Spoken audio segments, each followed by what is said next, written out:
Have any memories from childhood tied to tug of war? You were playing perhaps in gym class, maybe playing even with family at a holiday in your yard. Fairly simple game. All you really need is a rope, something similar to a rope, and enough room, enough people to be able to pull against each other. Clearly the point of the game is for one side to bring the middle of the rope across a certain point in order to exercise their dominant force, to prove they had the most strength in pulling the other side across the line. It's a fairly simple game, simple physics at play, but what it does help us do is to understand how gravitational pull works on a much, much larger scale in our universe. You take these people involved and you take one of these girls here on the left-hand side, or the right-hand side, excuse me, and you take one of the gentlemen on the right-hand side, left-hand side. It's not good for knowing your right and your left, but it is good for physics. He looks to be the stronger one, right? He's the one that appears to be pulling the rest. Now, he might pull the whole team across the line. That side might be victorious. As a whole, the right-hand losing team is being pulled by his force. But what's interesting is you look at say for instance, just the girl in the blue, she's still being acted upon more directly by the gentleman behind her. Between the man behind her and the gentleman on the other side, she's still being held on her side. She's not flying across the yard over on the other side because of his stronger force. So even though he might be the strongest at play, he's still not pulling her all the way across the yard. She's still being controlled most directly by the one behind her, even though as a team, collectively, they're being pulled across.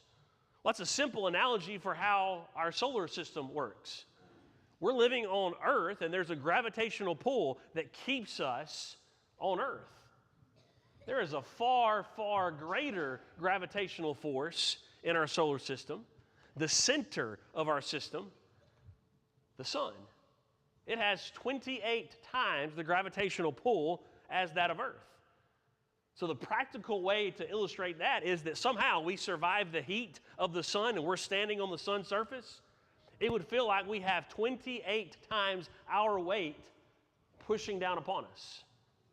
In other words, it would be unsurvivable. Despite the sun having incredibly more gravitational pull, we're still held on Earth. Why? Because of proximity. Because we are closer to the gravitational pull of Earth, far closer than we are to the pull of the sun. It can be the biggest, most influential force, and yet it's not influencing us because there's a greater distance. So here's the takeaway. Knowing that God is the greatest force does not automatically guarantee He is our greatest influence. We can acknowledge that He exists. We can acknowledge things that we know to be true about God. We can memorize facts about God. We can memorize portions of His Word. None of that inherently guarantees He's our greatest influence. Just like the solar system, just like tug of war, it comes down to proximity. When God is our closest influence, now we have His greatness and His power and His might and His wisdom directly influencing our lives instead of trying to accomplish that from a distance. What we find, though, is when we do turn toward God and His great influence, the more we seek that greatness, the more we want to then seek His influence. The closer we get to know more about who God is, the more we find that we want Him to influence us in our lives. Well, if He's accomplished this, if He's responsible for this, if He is this way, the more I want Him involved in leading and guiding my life. We are so thankful for you. We're grateful that you're here this morning. We're grateful for every opportunity that we have to study from the Word of God. We're anchoring ourselves in Colossians chapter 1, the prayer there that Paul has, that we would be full of the knowledge of God, and out of that knowledge walk in a way that's worthy and pleasing to God.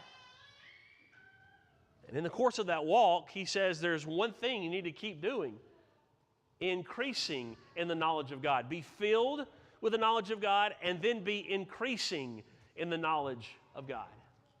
And so we want to start that journey over the next few weeks of increasing in knowledge. We want to start by looking at God's existence and reminding ourselves to keep increasing in that knowledge. So we're thankful that you're here to be a part of that study. If you have questions about this or anything else that we do, we'd love to hear from you. Love to be able to serve you and get to know you better. If you're a guest, we're especially thankful that you're here and honored that you would be here this morning. So we think about this principle of seeking God and then Him blessing that seeking and then that causing us to want to seek even more. That's what Paul was getting at in Acts 17. He had a very open-minded, knowledge-pursuing audience in Athens. And he says, God made from one man every nation of mankind to live on all the face of the earth, having determined allotted periods and the boundaries of their dwelling place, that they should seek God and perhaps feel their way toward Him and find Him. Everything that God has done and designed and orchestrated is all so that we would be humble enough, open enough to pursue Him and then to do so on His terms. I love the very next phrase. Think about this construction that we've set up. The tug of war, the proximity, the gravitational pull of the earth. The very next phrase Paul uses is, yet He is actually not far from us. He is the grand God, big design, grand design. He wants us to find our way toward Him and seek Him, yet He is always nearby. He can always be our greatest source of influence when we seek Him because He is near. With these principles in mind, let's turn our attention to Hebrews 11. Hebrews 11, we'll put these on the screen this morning. But I want us to notice this first observation, that despite the bigness of God, we must always remember that we can please Him. We can draw near to Him. We can diligently seek Him. Now, those are phrases that we could have pulled from Acts 17 that we just referenced. But they're also phrases that come directly from Hebrews 11 and verse number 6. Remember how that chapter opens. Faith is the assurance of things hoped for, the conviction or the evidence of things not seen. He mentions God in the verses that follow, but notice how verse 6 is a direct answer to verse number 1. How do we have assurance? How do we have conviction? It's all through God. Verse 6, without faith or trust, it's impossible to please Him. The inverse of that is, it is possible for us to please Him. Whoever would draw near to God, that means He wants us to draw near to Him. It's best when we draw near to Him. In order to do that, we must believe. We must believe that He exists and that He rewards. He rewards those who do seek Him. So it's possible to please Him. It's possible, and even best, that we would draw near to Him. And we know that it's possible to seek Him. And when we do, He keeps rewarding that pursuit. I love how there's a bit of a commentary that goes back and forth between Romans chapter 1, an expanded passage, and this principle from Hebrews 11 and verse number 6.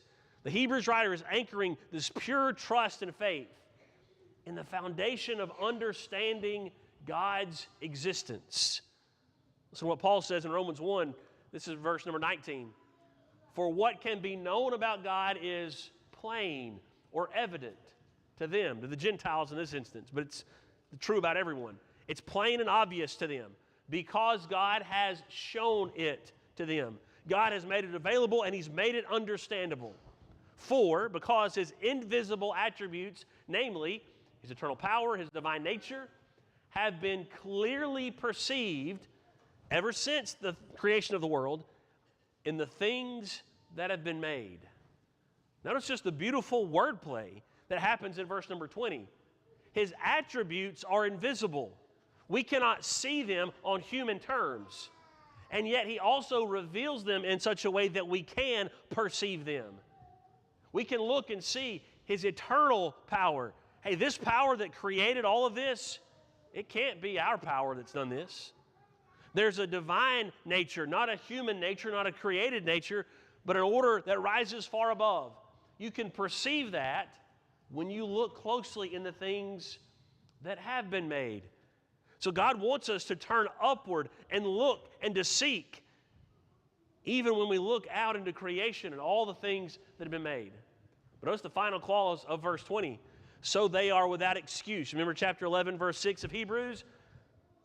Whoever would draw near to God must, ought to, has to, it's necessary to believe that He exists and that He rewards those who diligently seek Him.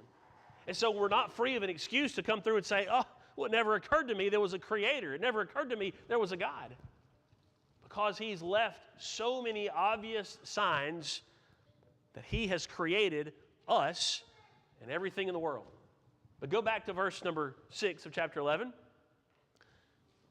This is a good thing. This is a powerful thing that He reveals Himself because He is by nature a rewarder of those who seek Him. The things that we hope for, that we have assurance about, those are the same things that He rewards us with. The things that we long for, an existence and a place and being a people and having an identity and having a God who is greater than anything we can imagine. He gives us that. We trust Him. He keeps giving us all those things, those rewards. Now, quickly, as we think about that phrase, He is a rewarder. He rewards us. This will be a helpful time for us to ask ourselves, what's the immediate, instinctive vision that we have of God? How do we describe God? What are the first term or two that we would say, hey, God is this? Do we view Him first and primarily as a blesser, a rewarder, a giver?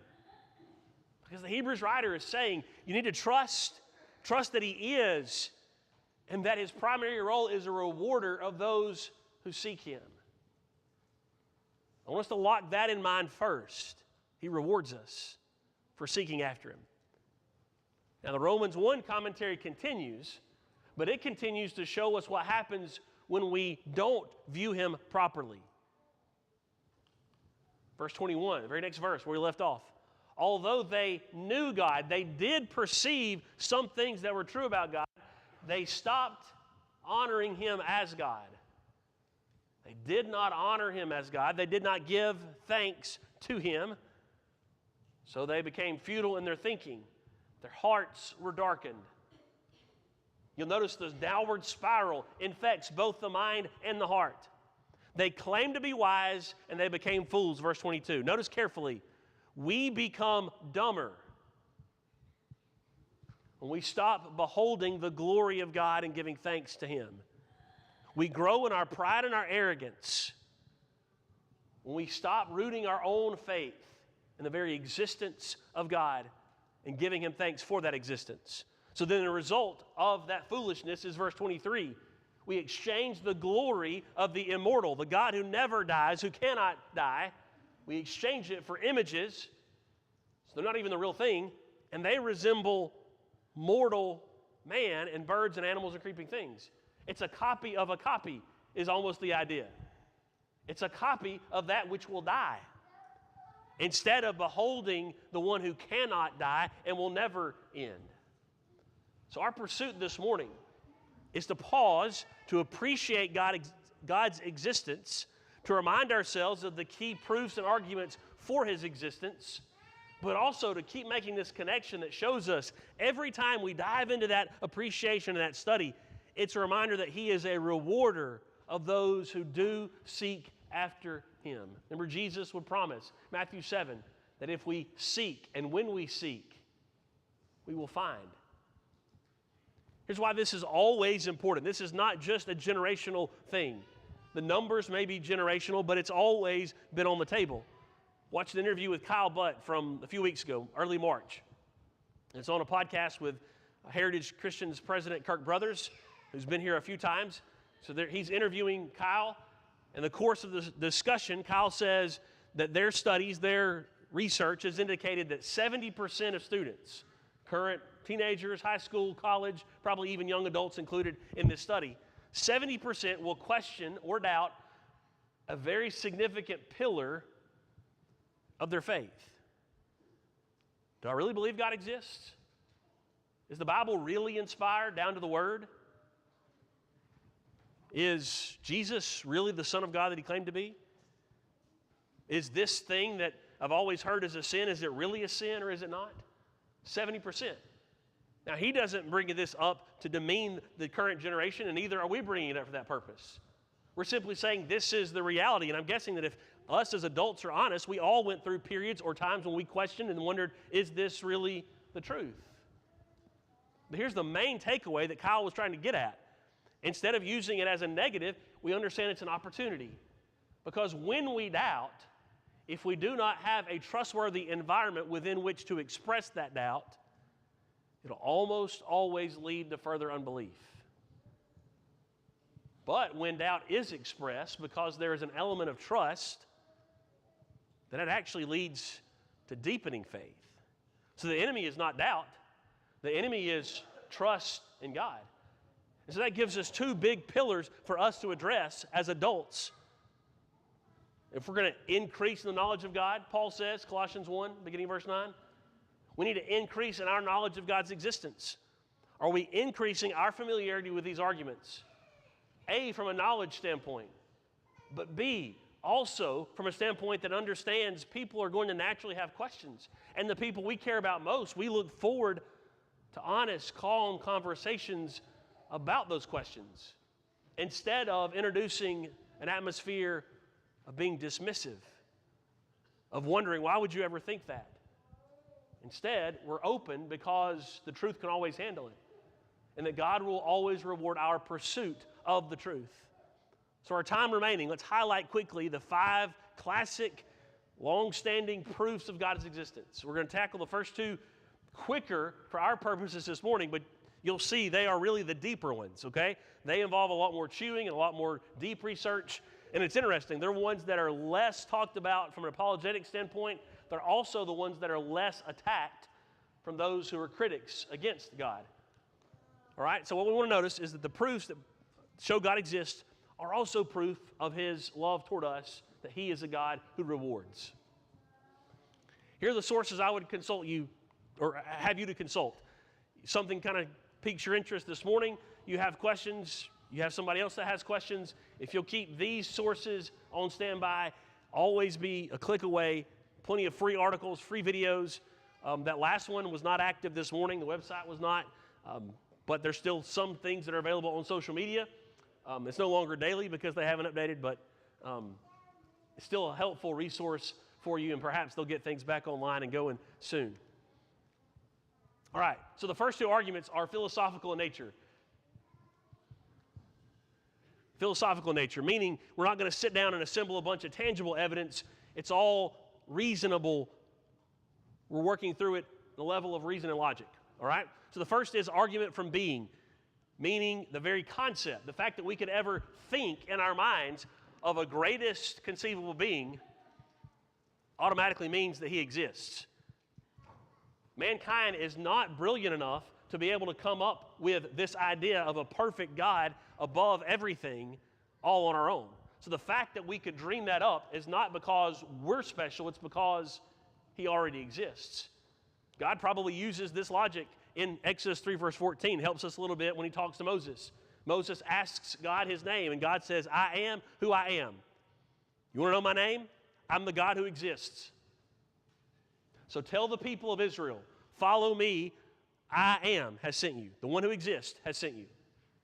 The second philosophical argument is the natural desire. See, not only do our minds automatically begin to think, hey, this is a possibility, but so too our hearts long for something. We understand deep down that we're ordinate to someone, something far greater than ourselves. And so because we possess an internal longing that can only be fulfilled by God, that means he exists. Everything we've ever tried to fill our hearts comes up short. It might temporarily seem to satisfy, but only God truly fulfills. In the letter or the sermon that makes that point, Ecclesiastes, Solomon includes this little phrase. First, he appeals to the design argument. He has made everything beautiful in its time. But then he also says he has put eternity into man's heart. When we keep pouring temporary things into our hearts, we keep coming up empty. But God has put something eternal in us that longs to be fulfilled, and only He can fulfill it. All right, so those two are the deeper arguments. We're not getting into those for our case this morning, but we need to acknowledge that they're there. And if those are things that you never run across, if ontological looks like a foreign word to you, if ordination to God looks like a foreign word, that's probably some good notes to write down and go back and follow up on. Hey, I need to be more familiar with this. Because critics, cynics, those who are attacking God will try to attack all of these arguments. Now, they don't do it for those first two as much, but they will try, so we need to be familiar with those things. All right, the other three that are based on evidence. Number one, cause and effect.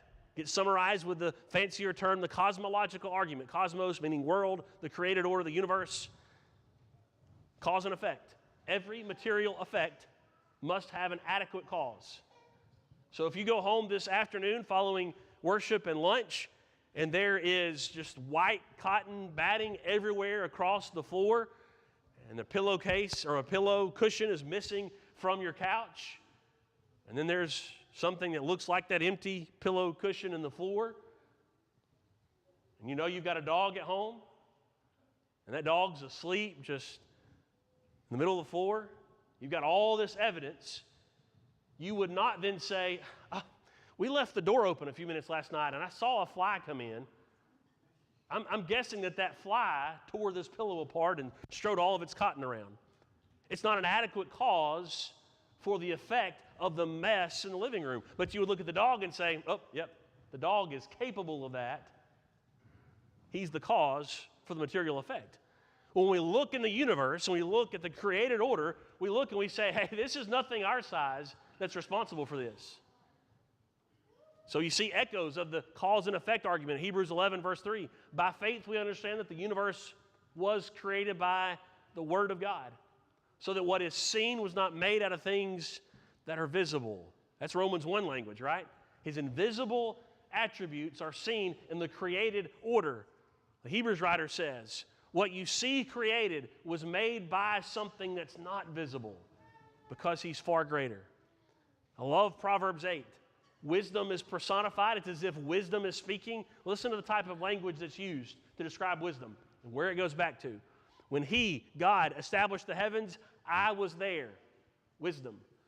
When He drew the circle of the face of the deep, when He made firm the skies above, when He established the fountains of the deep, when He assigned to the sea its limits so that the waters might not transgress His command, when He marked out the foundations of the earth, then I was beside Him like a master workman, and I was daily in His delight, rejoicing before Him always, rejoicing in His inhabited world and delighting in the children of man. There was this quality of God always seen, invisible, but seen in the created order of the things that He made.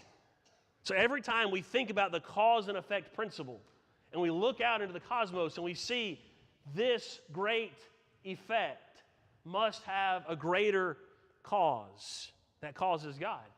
It reminds us that we live. Here's the reward aspect of this. This is something to pause and to thank God for. We live in a cause and effect world. God shows us which decisions, which choices, which habits lead to certain outcomes. Because we live in a cause and effect world, we can know how to live in that cause and effect world. So we take that passage we just saw in Proverbs chapter 8, the wisdom that accompanied God as He created this world. Look at the very next verse. And now, O sons, listen to me. Blessed are those who keep my ways. You can know what the ways are because they were created by a cause, the greatest cause, God. Hear instruction, be wise, do not neglect it. So when you realize we're here because of cause and effect, God exists because of cause and effect. He is the greatest cause. That now leads us to pursue His wisdom in this world. But the second evidentiary-based argument is that of design. Technical term, teleological, meaning to a purpose, an end result. Intricate design, intricate purpose demand a thoughtful, intelligent designer. Interdependent features of creation then are beyond human capability to design and manufacture. The short version of this is every clock demands a clock maker. If you see something that has precision and design and thoughtfulness involved, it has to have somebody behind it who's thoughtful.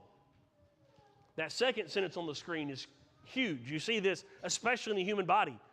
You can see design on the level of the circulatory system.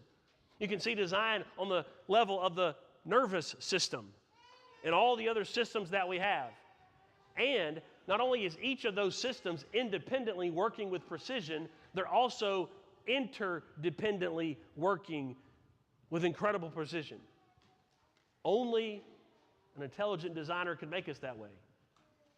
If evolution were true and design is not true, even if a system evolved, how did the system A evolve at the same speed as system B? It gets undermined immediately because they're all interdependent together. Listen to how this is reflected in Scripture. Psalm 104, He made the moon to mark the seasons. The sun knows its time for setting. Do you hear design in that? It's not just that we have a moon and a sun. It's not just that they're beautiful to look at. They mark seasons and times. They have a purpose. You make darkness. It is night. When all the beasts of the forest creep about. You see the purpose, verse 20? It's not just that it's dark and light, dark and light. There are animals who were nocturnal. There is a purpose to the night. There's a purpose in that animal being nocturnal. Verse 21, the lions roar for their prey, seeking their food from God. When the sun rises, they steal away, lie down in their dens. Man goes out to his work, to his labor until the evening. Now you see mankind is a part of this grander design, the day and the night. Verse 24, O Lord, how manifold are your works. In wisdom you made them all. The earth is full of your creatures. He goes from the land now to the sea. Verse 25, here's the sea, great and wide, which teems with creatures innumerable, living things both great and small. Now notice again design, verse 26.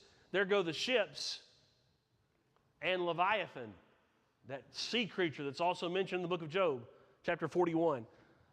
A sea monster, perhaps even, quote, what we would consider a dinosaur. This great monster that lives in the sea, which you formed to play in it. Man is fulfilling the design by using the sea to further his attempts and his work. Likewise, Leviathan is playing in the sea as he was designed. Hebrews 3 and verse 4, every house is built by someone, but the builder of all things is God. To be built, there had to be a design, a blueprint before being built. This didn't happen intentionally, just kind of happenstance. Last week, when we opened about the bullet trains, that was an example of the design argument. You would look at the train, you would look at its nose, and you would say, oh, there were some people that spent a lot of time intentionally designing the nose to be aerodynamic. Well, where was their inspiration? It was the kingfisher bird. Well, was that designed? Yes. It was designed with even more precision by the great God and designer of all things. The Wright brothers took inspiration a couple of years before they got off the ground with their plane. There's actually a letter from one of the brothers who talks about seeing the buzzard fly and learning from how it flew. My observation of the flight of buzzards leads one to believe that they regain their lateral stability when portly overturned by a gust of wind by a torsion of the tips of the wings. He says it can be blown, quote, off course by a great wind while it's flying, and it has the flexibility to keep flying and not be thrown out of the air. So before they ever built the plane that would get off the ground, he wrote this in 1900, before he ever built the plane, they said, hey, we look into nature. We look into the design of the animals there. And we're able to build this plane to reflect the design we see there. If we would look at the plane and say, well, it has a clear designer, we also would look at the bird and say, clearly someone knew that it needed to be built that way, and they did it. So here's the takeaway. When we recognize the truth about God's design, we pause, we honor him, and we thank him that he's thoughtful, that he's precise. We can look, because of design, and we can see his care, concern, and love. And it's evident on both the most microscopic level we could ever imagine, but also the grandest, biggest level ever possible. You have a designer, I have a designer, we have one who's designed us. Now, Here's what's interesting. This is probably the most attacked argument in one fashion or another from skeptics. And one of the big questions we all have is, well, if this is how we're designed, why do we have sickness? Why do we have death? Why do we see so many instances of the design breaking down? And the short answer is sin. When human beings introduced selfishness into the design of God, it began to break down. And so that's the short answer. But it also is a bridge into the final argument, because it is a standalone argument that we can look back and say, we know God exists because morality exists. Because we can know the difference in right and wrong, we can know the difference in what is loving and what is unloving, we can know that there is a grander moral lawgiver. So the existence of objective moral values proves there is an objective moral lawgiver. So that now connects to that idea of sin. God has accounted for sin, and God tells us what is sin and what is righteousness, what pleases Him. Micah 6 and verse 8, He has told you, O man, what is good? What does the Lord require of you but to do justice, to love kindness, to walk humbly with your God? Think of how quick and easy it is for so many voices in the current world, and it's been this case probably throughout time, to try to remove the aspect of God out of a passage like this, and yet to say we still must find justice, and we still must be loving, and we still must be kind. And the truth is that justice only comes from God. Love only comes from God. Kindness only comes from God. Thus, when we pursue Him, we find those qualities. Romans chapter 2, when Gentiles who do not have the law, by nature do what the law requires, they are a law to themselves, even though they don't possess the written law of the Jews. So verse 15, they show that the work of the law is written on their hearts, while their conscience also bears witness. Their conflicting thoughts accuse or even excuse them.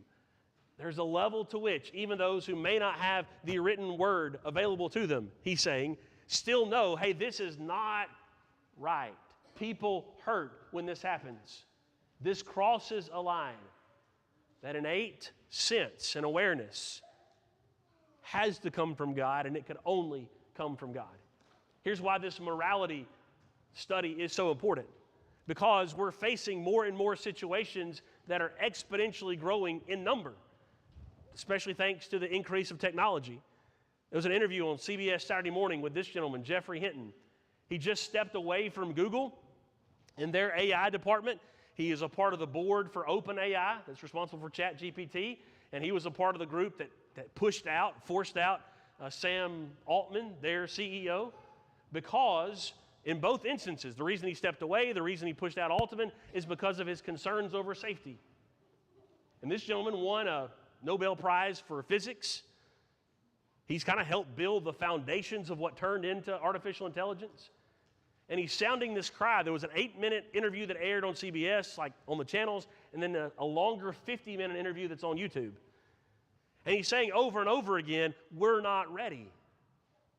That these companies are pursuing profits, and they're pursuing being the first to cross certain barriers, that they're foregoing safety in order to get there.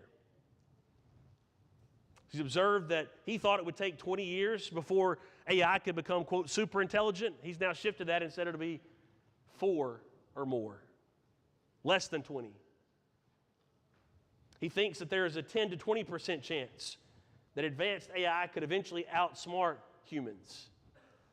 The scariest part is not those things that he's throwing out that he's scared about. The scariest part is that he has to keep coming back and saying, well, these companies have to figure out how to be safe, and we need government regulation to keep them safe.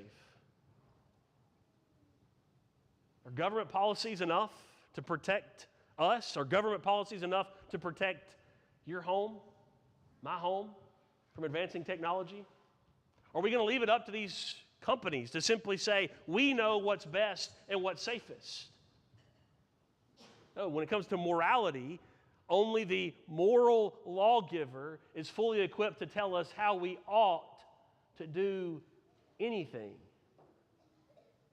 So all of the possibilities that advancing technology is going to introduce, only God can guide us. So when we think about the terms moral and ethics, or morals and ethics, we understand those are all living within the very causation and design that God created. And we will only live our highest, safest lives when we live them in alignment with that moral will. The life that submits to Him first and then seeks these answers and seeks a path will only be the life that pleases Him. Psalm 139, we could probably spend our whole time in that one chapter. As we close, though, I want us to notice how he ties a lot of this together. He's talking about design. Verse 13, you formed my inward parts. You knitted me together in my mother's womb. The result is gratitude. Verse 14, I'm fearfully and wonderfully made. Your works are wonderful. How do I know that? I look at my own body, my own life. My frame was not hidden from you when I was being made in secret. Verse 15, intricately woven in the depths of the earth. Not only my body, verse 13 through here 16, but also in your book were written, every one of them, the days, my time on earth. You designed it. It's all on your canvas. Listen to how he closes. He recognizes the designer, the grand cause of all things. And then here's his plea. So search me, O God. Know my heart. Try me. Know my thoughts. See if there be any grievous way in me. Lead me in the way everlasting.